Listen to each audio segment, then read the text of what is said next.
আমার বক্তব্য শেষ করছি। বায়েজিদ বোস্তামি থানার শান্তিনগর 94 ব্যবসায়িক সমবায় সমিতির সভায় বক্তারা সন্ত্রাস চাঁদাবাদী প্রতিরোধে সবাইকে ঐক্যবদ্ধভাবে এগিয়ে আসার আহ্বান জানিয়েছেন। রোববার রাতে আয়োজিত কমিটি গঠনের অনুষ্ঠানে বক্তারা এই আহ্বান জানান। অনুষ্ঠানে প্রধান অতিথি ছিলেন চট্টগ্রাম মহানগর বিএনপির সাবেক সহশ্রম বিষয়ক সম্পাদক মোহাম্মদ আবু মোসা। প্রধান বক্তা ছিলেন চট্টগ্রাম মহানগর স্বেচ্ছাসেবক দলের সিনিয়র যুগ্ম আহ্বায়ক ও চসিক মেয়রের একান্ত সহকারী জিয়াউর রহমান জিয়া। আমরা আপনাদের খবর পেয়ে আসতে কিছুটা দেরি হবে, তবে আপনাদের ঐক্যবদ্ধতা এখানে পারে সকল কিছুকে রুখে দিতে।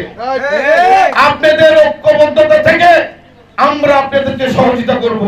আপনারা জানেন আমাদের এই চট্টগ্রাম সিটি কর্পোরেশনের মাননীয় মেয়র মহোদয় ওনার clean city, green city, healthy city, safe city নিয়ে উনি তার নিরলস পরিশ্রম করে যাচ্ছে।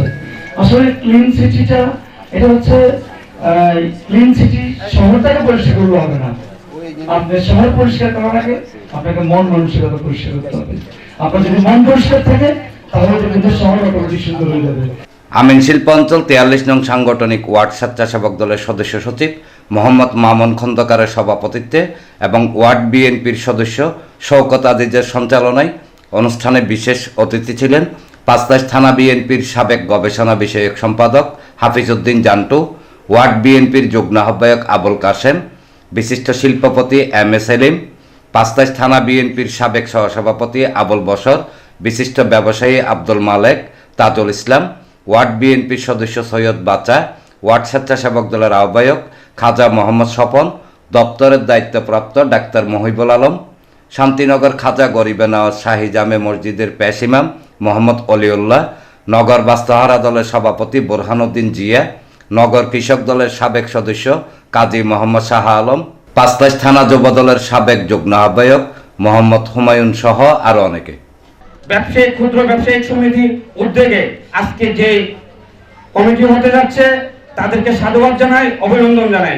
আপনারা আমাদেরকে যে উপদেষ্টাতে রেখেছেন, আমি আমার ব্যক্তিগতভাবে বলবো আপনারা এটা আগে রেজিস্ট্রেশন করার একটা ব্যবস্থা নেন। গত 2 বছরে যে সমস্ত ঘটনা এখানে ঘটেছে, বিগত 25 বছর আমরা সেটা দেখি না। এখানে যেখানে সন্ত্রাস চাঁদাবাজ হবে আমাদের নেতৃবৃন্দকে আপনারা জানাবেন। অনুষ্ঠান শেষে আলী হোসেন লিটনকে সভাপতি, আব্দুল মান্নানকে সিনিয়র সহসভাপতি, রবিউল ইসলাম বাবলুকে সহসভাপতি, দেলোয়ার হোসেন সোহেলকে সাধারণ সম্পাদক, মোহাম্মদ রফিককে সাংগঠনিক সম্পাদক এবং আবু সুফিয়ান রাজুকে অর্থ সম্পাদক করে 35 সদস্যের শান্তিনগর 94 ক্ষুদ্র ব্যবসায়িক সমবায় সমিতির কমিটি ঘোষণা করা হয়। এনামুল হক লিটন, প্রগতি, 24 টিভি।